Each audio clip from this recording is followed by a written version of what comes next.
once the Brexit process is concluded and perhaps the UK has left the EU. I don't know what they're going to do, but whatever you do is okay with me. That's your decision. Whatever you're going to do is okay with us. Just make sure we can trade together. That's all that matters. The United States looks forward to finalizing a great bilateral trade agreement with the United Kingdom.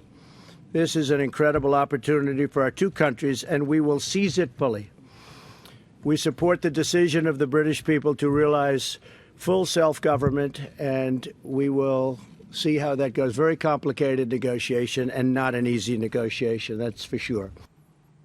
That was the president earlier today reaffirming the United States' commitment to a strong trade relationship with post-Brexit England. Joining us now with reaction, he is the Brexit leader, Nigel Farage. How are you, my friend? Good to see you. Very well. Good to see you here. Why didn't you come to the protest with me?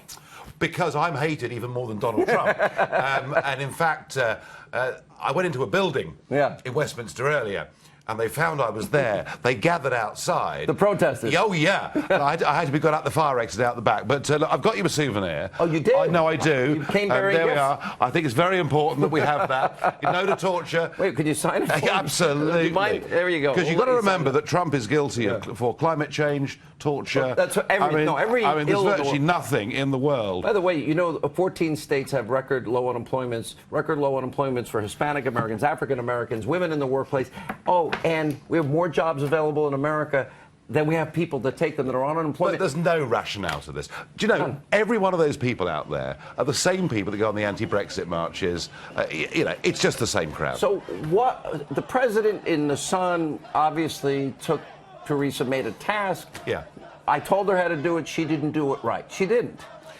Truth of it is, Trump believes in Brexit. The whole administration believes in Brexit. Why? Because they believe in nation states. Why? Because they understand that the European Union is the epicenter of the globalist project. That's what Hillary was for. That's what Donald was against. That's what the election was about. Yeah. And you won by a big margin here. We did win by a big margin, but what we've got now, a couple of years on, is an establishment fighting back very hard.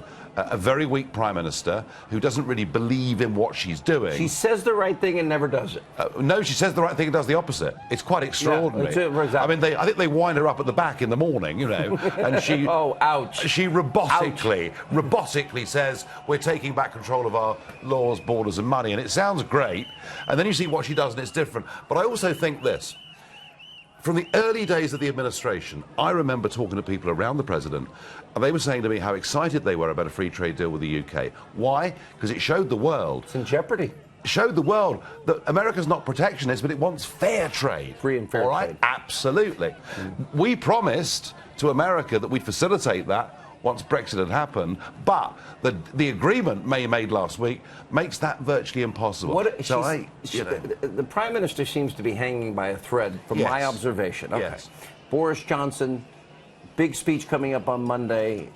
Do you have a chance? Because he wasn't pro-Trump that I remember. Oh, look, the idea that they're good friends is nonsense. You know, I mean, Boris... I love your honesty. Come on. I mean, you know, Boris didn't even want Trump to come to London. But, hey, times change, and there are certain politicians who can be a little bit malleable with these things. A little bit? Just the way it is.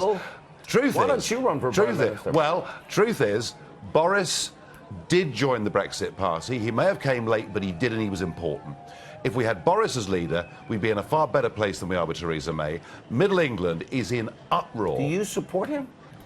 Well, Why not you? Because you are the Brexit leader. Yeah, well, I kind of step back a bit from frontline politics in Britain, but if they drop the ball, and if the Conservative Party cannot sort this out, I'll be back. And next time, no more Mr. Nice Guy.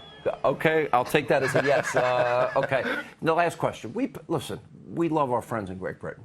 We are tied forever. I only have about 25 seconds. Yeah. We pay 70+ cents of every dollar for NATO. Why won't Germany step up, and why are they making Russia rich again with energy? The whole thing's a joke, and underlying it is a desire to build a European army. A European army will undermine NATO, and I hope Trump, if they don't pay up within the next 6-9 months, starts to withdraw troops and says, hey, we're serious about this. Yeah. Nigel, good to see you again. Pleasure Great to be. I actually had some time here, but I was hanging out with the protesters. It's a great city. Oh, thank you for my gift.